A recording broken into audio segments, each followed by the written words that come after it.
Hola, soy Gabriela Maí, esposa del negro Fontana Rosa, y esto es Sobran los motivos.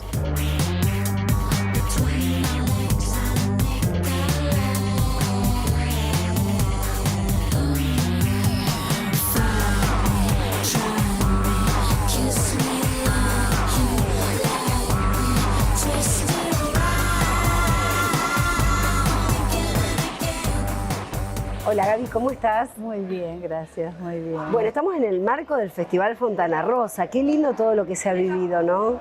Muy emocionante. Yo estoy incrédula de todo lo que he visto, lo que he vivido, pero no solamente en el festival en sí, sino toda la previa, toda la organización, el entusiasmo de la gente, porque no era solamente cumplir con el trabajo de organizar un festival, sino o sea, esforzarse para que salga todo de la mejor manera y no hacer lo más fácil, sino lo mejor. Y eso, inclusive de parte de chicos que ni siquiera han tenido oportunidad de cruzarse en un bar con el negro. Entonces, yo digo, toda esta pasión es como que se va transmitiendo de generación en generación. Es muy emocionante. Y vos me decías, increyendo, ¿no? Ay, es como sí. que lejos de olvidarse, el negro cada vez es más recordado. Después de 17 años, es increíble esta fiesta que le hicieron al negro. Pero es increíble que haya venido Serrat exclusivamente para esto. Ni siquiera para cantar, era para hablar del negro. Al cumpleaños del negro. Sí. Él vino, cuando yo le dije, qué bueno, qué lindo que estés acá. Y me dice, ¿y cómo no voy a venir para el cumpleaños del negro? Tenés una anécdota con respecto al vínculo del negro, de la pasión por Central y de Serrat, ¿no? Que además me acordé porque tiene que ver el último capítulo con la visita y el encuentro que tuviste ahora con él. Claro, exactamente. Íbamos de vacaciones a Uruguay y entonces estaba Serrat justamente allá porque tenía que dar un concierto. Íbamos a ir al concierto, íbamos a ir a saludarlo, por supuesto, y había sido su cumpleaños hacía muy poquito. Entonces el negro me dice, tenemos que llevar un regalo. Y digo, bueno, ¿qué? Tarea difícil elegir un regalo para Central, para Serrat. Entonces, al día siguiente me dice, ya sé que le vamos a regalar. Vamos a regalar un chancho con la camiseta de Central. Esos chanchos que son como enanitos de jardín que se venden en ciertas esquinas a la salida de Rosario. Y yo no podía creer lo que me estaba diciendo, porque me dice, sí, es el mejor regalo. Digo, ¿cómo va a llevar en una valija? Se le va a romper el chancho. Hay que salir a buscar un chancho. Salimos en búsqueda del chancho y el vendedor había desaparecido. No estaba en ninguna esquina, no estaba en ningún lugar. Así que volvimos muy como preocupados porque no teníamos regalo. Pero el negro me dice, ya sé cómo lo voy a resolver, le regalo mi chancho. Total, después yo compro otro. Así que nos íbamos al cumpleaños de Serrat, a verlo a Serrat, a llevar regalo de cumpleaños, con un chancho usado. Yo no lo podía creer porque no me parece un chancho, como yo no soy fanática, ni mucho menos. No le veía fútbol encima, el entonces significado. Yo soy medio que es una falta de futbolera. respeto, dijiste vos. No me parecía un regalo tan desubicado. Bueno, ahí llegamos con el chancho, se lo entregó y yo dije, este chancho queda en el cesto del baño del hotel. Pero bueno, al año siguiente le pregunté por el chancho y me dijo, ahí lo tengo en mi casa. Y yo dije, claro, ¿cómo va a decir que lo tiró? Vuelvo a preguntarle después de 20 años y me dice, yo tengo el chancho en mi casa y lo tengo Ahora de le adorno. preguntaste. Ahora. Y te dijo, lo tengo después ahí. de 20 años sigue teniendo el chancho de Central en su casa. Y me pareció tan tierno, pero tan Qué tierno. vínculo de tantos años, de tantas historias, se ha forjado una amistad. Es como, vos decís, el honor a la amistad, y el nano y el negro, pero se te viene a la cabeza. Sí, pero vos sabés que, y a pesar de que vos pensás que de los amigos del negro, es al que menos veces ha visto. Claro. Sin embargo, hay una conexión que sigue ¿Cuándo existiendo, comenzó? sigue existiendo, Claro. aunque el negro ya no esté, como si estuviera. Cuando él me contesta, ¿cómo no voy a venir al cumpleaños del negro? Digo, qué maravilla. Es como que el negro estuviera acá festejando su cumpleaños. Esa fue la sensación estos días. Claro, y entonces me pareció una cosa tan maravillosa que viniera a festejar con nosotros el cumpleaños del negro, que bueno, es muy enternecedor, muy lindo. Gaby, ¿vos conociste primero al negro o primero lo que escribía y lo que dibujaba? Y en tal caso, ¿qué es lo que más te ha atraído o te atrae? A lo mejor tuviste distintas etapas. Mira, yo empecé leyendo el área 18 porque estaba en mi casa. Ajá. No es para mí. Bueno, entonces ahí quedó Fontana Rosa.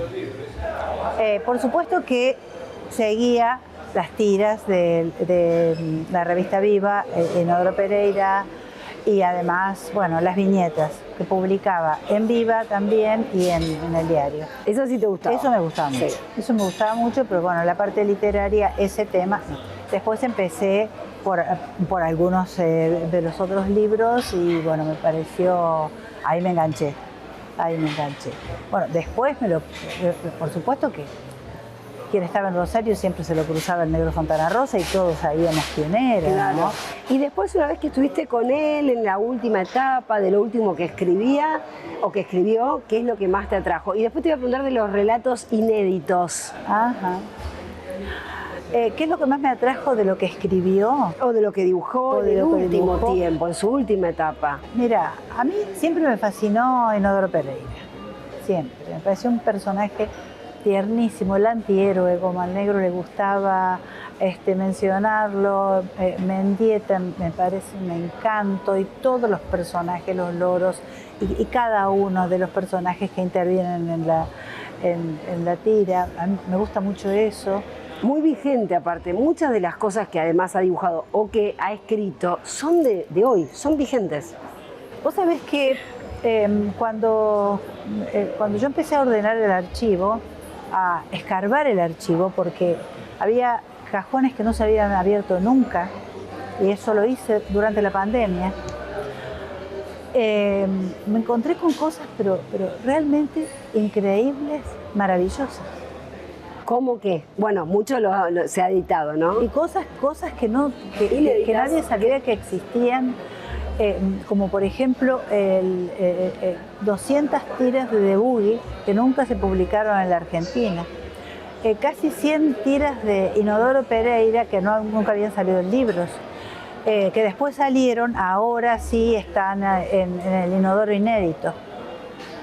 Y él las guardaba, dibujaba. Lo que pasa es que por algún motivo el último tiempo quedaron sin publicar, o hay tiras también que son del primer tiempo, de la época de Hortensia, que se habrán traspapelado o no sé, pero nunca fueron publicadas. Bueno, y se aprovechó Entonces, post pandemia. se hizo esa recopilación y se publicó después. Pero bueno, te digo, hay 70 cajas con dibujos divididos por temas. Hay más de 50 temas diferentes. Qué increíble, Maravilla. qué increíble. Una maravilla la cantidad. Contanos, ayúdanos un poco a conocer ese negro íntimo, dentro de lo que se pueda contar, por supuesto, pero en lo cotidiano.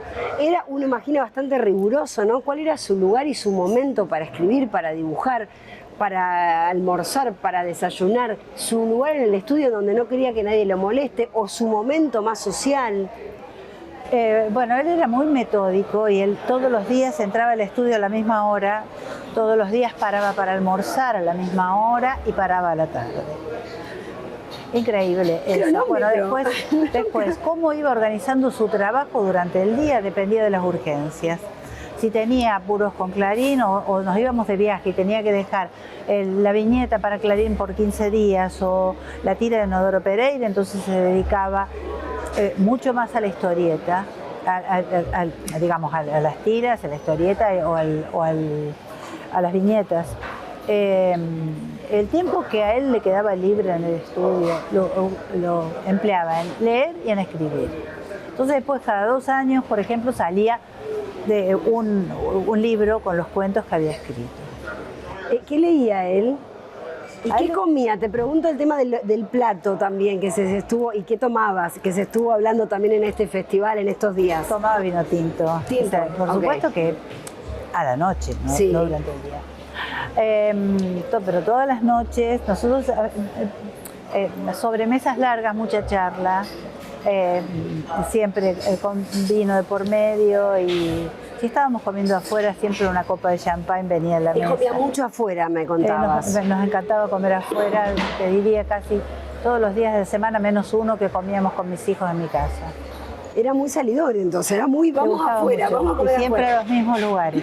Claro. Siempre a los mismos lugares porque le gustaba llegar y que el mozo lo conociera. Y entonces... ¿Y qué le traía? ¿La soda o la copa de vino? El vino, generalmente el vino. La botella de vino. Tratábamos de llegar a acuerdos porque a mí me gusta el blanco, a él le gusta el tinto, entonces alguna vez blanco, otra vez tinto. ¿Y el plato? Y el plato, bueno, en invierno arroz con pollo. Arroz amarillo con pollo. Exacto. Qué rico, con menudos también, imagino, con menudo incluido el pollo, todo. Sí, como viniera. El negro no era exigente para nada. Pero ese era también, su plato. Sí, o sea, era muy simple para comer, le gustaba la comida simple, pero bueno, si le servían alguna comida gourmet, nunca iba a decir a mí yo esto no como. De ninguna manera, jamás protestar en un restaurante porque la comida no estaba bien, nunca, ni tratar mal a un mozo. ¿Era tímido? El negro era tímido, fundamentalmente, a ver, yo lo definiría fundamentalmente como un ser de una humildad conmovedora. Eso es lo que a mí me impactaba. Siempre tenía la sensación de que la gente lo quería subir al pedestal y él se bajaba. No, muchachos, quiero estar con ustedes. Y eso a mí me parece una actitud sabia en la vida.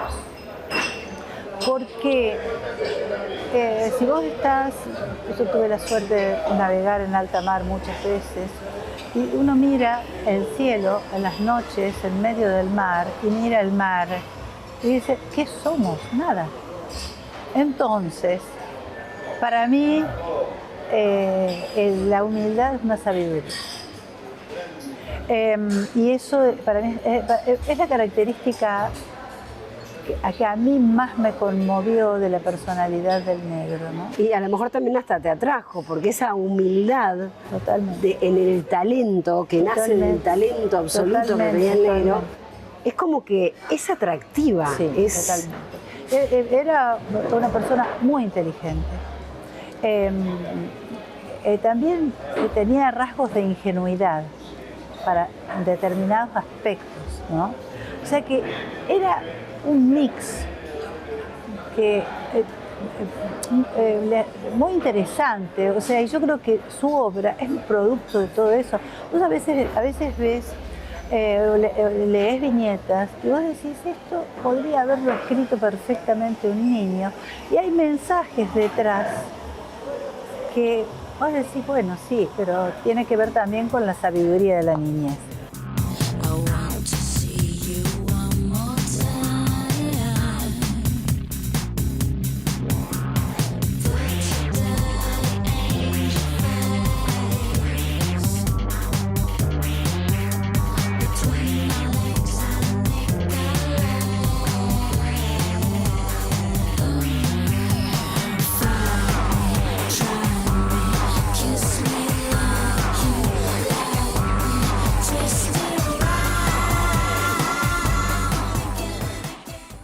Tenemos un nuevo plan para vos, Plan Red de AMR Salud, con atención preferencial en los prestadores de la red AMR, Sanatorio Aliare, Hospital Español y Sedica, y las clínicas, centros médicos y profesionales de la red en Rosario y alrededores. Plan Red de AMR Salud, tu mejor plan.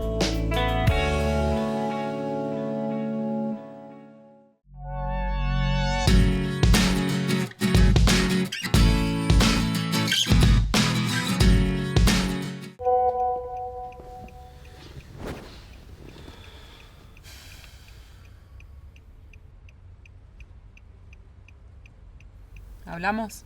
Apostar nunca es un juego. Rompe el silencio. Pedí ayuda.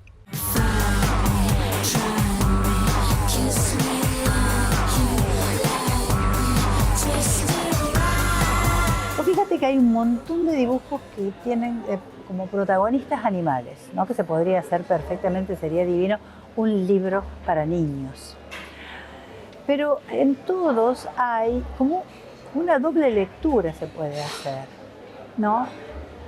Porque, a ver, la ola del negro no se puede leer desde la literalidad. Hay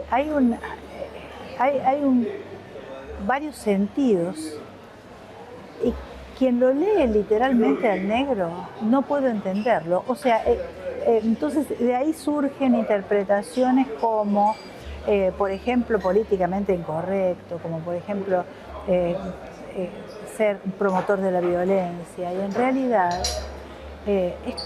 toda la obra del negro es una sátira. Claro. Si se interpreta así, se interpreta bien. Si no, da lugar a malentendido. Como la de la mamá, contá esa que es fantástica. Bueno, el negro escribió un cuento que se titula Mamá. Y entonces habla, mi madre empieza contando que su madre es alcohólica y que bueno, que cuando él era niño siempre sentía cuando su madre lo besaba, sentía olor a alcohol. Que cuando adolescente muchas veces llegaba a su casa y la encontraba tirada en el gallinero borracha.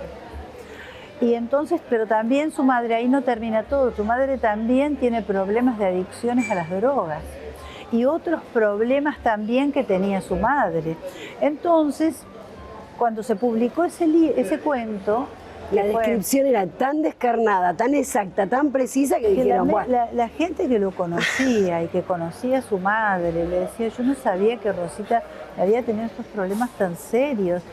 Y, o sea, lo leen literalmente y el juego literario de él, o sea, es que se basa en eso, se basa en engañar. Yo que conozco más la de fútbol porque soy muy futbolera, me pasa eso, o nos pasa en general, creo, aquellos que hemos leído los cuentos de fútbol, decimos, ¿qué parte de lo que está describiendo es cierto y qué parte es ficción? Porque mucho era ficción. Algo de esencia hay de cierto en el hincha de fútbol que hace locuras, pero mucho es ficcionado. Y en eso también radica lo irónico, está bárbaro. Pero sí, claro, justamente, eso es lo que él quiere, engañar al lector. Quedar atrapado por ese engaño. Un engaño desde el principio hasta el final. Y el engaño se condensa justamente en eso, ¿no? Que empieza contando cosas que uno puede creer que son ciertas. Y entonces después aparece algún detalle que uno dice, qué barbaridad, esto también es cierto. Sí. Y entonces, bueno, hay que desconfiar de todo. Desde el vamos. Desde el vamos. ¿De él qué era lo más atractivo? ¿O qué crees vos que le resultaba muy atractivo al entorno que lo conocía? Afectos, amigos, amigas, familia. Más allá de la obra, de él. Bueno, yo creo que era la genialidad. La genialidad. Porque, o sea, el negro hablaba poco. Nunca quiso ser centro de una mesa de bar ni de una comida. Él escuchaba, su presencia era, se basaba en eso, él quería escuchar. Pero cuando decía algo, era como un gong que nos dejaba todos pensando y por supuesto que de ahí aparecía la carcajada y el serio.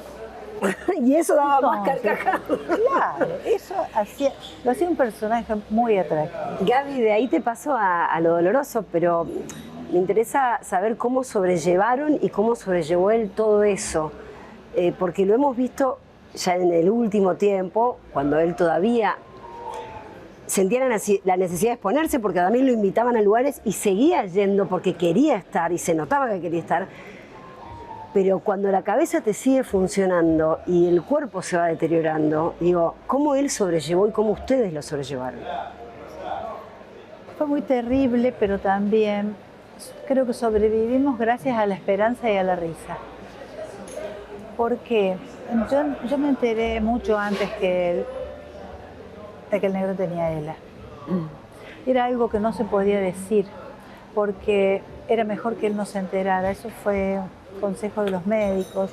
Y por supuesto que en estos casos uno se pone en manos de los médicos y hace lo que le dice. Bueno, entonces fue un año que yo me dediqué a buscar tratamientos en cualquier lugar del mundo que fuere.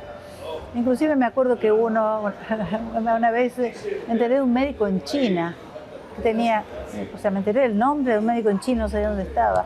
Y ahí hasta la Cancillería me ayudó a buscar el médico en China, lo encontramos.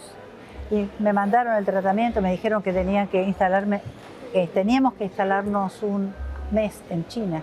Y él dijo, ni loco, solamente si estuviera en silla de ruedas. Y yo no podía decirles que vas a estar. Horrible. Pero bueno. No, aparte calculo que no quería irse de su ámbito. No, claro. Bueno, ese era el tema yo también. quería que... Buscar la salida, obvio, yo quería, la solución. De alguna manera, bueno, cuando se veía que un tratamiento no iba a dar resultado, entonces yo ya tenía otro para reemplazarlo, porque él necesitaba esa esperanza y también yo para poder sostenerlo. Yo creo que también ha dejado un legado, Gaby, porque a partir de lo que a él le sucedió, se empezó, vos recién lo dijiste, no se nombraba la enfermedad. A partir del negro se empezó a hablar y se empezó, yo creo que a abrir espacios de debate y sobre todo de estudio, ¿no? Totalmente. O sea, es muy difícil, pero bueno, por supuesto que fue ejemplar. Nunca perdió el humor, ¿no? No. Fue ejemplar la manera en que él encaró su realidad y también con sabiduría. Háblame del Congreso de la Lengua porque, como se dice ahora, se ha viralizado aún 20 años después. Uno habla de Congreso de la Lengua, Negro Fontana Rosa, malas palabras. Es que el negro decía, he escrito 60 libros. No puede ser que me recuerden porque dije mierda en el Congreso de la Lengua. Y sí, por eso soy más famoso por eso, por la cantidad de libros que escribí. Viste que en el Teatro del Círculo, ahora a propósito del Festival Fontana Rosa, le hicieron una placa que dice claro, mierda, sí. mierda. Claro, y sí. claro. Pero fue genial. Fue desopilante. Ahora, la pregunta del millón, ¿él lo había preparado ese discurso? Eso fue una situación muy embarazosa para los organizadores. ¿Por qué? El negro nunca escribía lo que iba a decir, él improvisaba y era genial improvisando. Tenía 3 o 4 puntas, pero nada más que eso. Y bueno, cuando le piden que le mande a decir de qué iba a hablar, y él les manda a decir de las malas palabras, que necesitaban por favor un extracto. Y él dice, yo nunca escribo, pero algo por favor. Estaban desesperados. Porque imagínate. De la Real Academia Española. Real Academia Española, y que entonces Los iba a Reyes. hablar de malas palabras Claro. en el Congreso de la Lengua con la seriedad institucional que tiene el Congreso. Bueno, y vos fijate cuando empieza hablar el negro, todos los que estaban sentados al lado estaban muy serios, aterrados. Y después empezaron a reírse, se empezaron a soltar y terminaron todos a las carcajadas. Y todo el mundo se divirtió un montón. Y yo creo que, no sé, que yo me haya enterado, no hubo una disertación más divertida en el Congreso de la Lengua. No, que se tenga memoria. Yo creo que si vos hoy preguntas, Gaby, 20 años después del Congreso, van a decir, fue el discurso más entretenido y más productivo. Anoten, maestras. Exactamente. Entonces, bueno, y después le dieron también, a último momento, le dieron el cierre.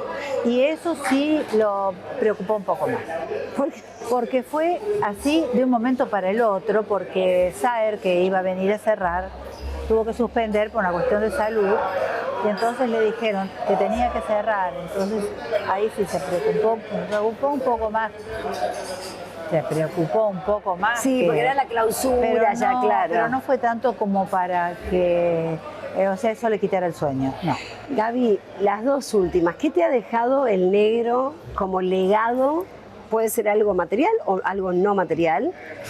que al día de hoy lo tenés así como el chanchito de Central ahí en un lugar preponderante. Reitero, puede ser un objeto o puede ser algo en tu memoria que al día de hoy te acordás, como me contabas recién fuera del aire, que todos los días no perdés la capacidad de sorpresa con respecto al río, lo cual es hermoso.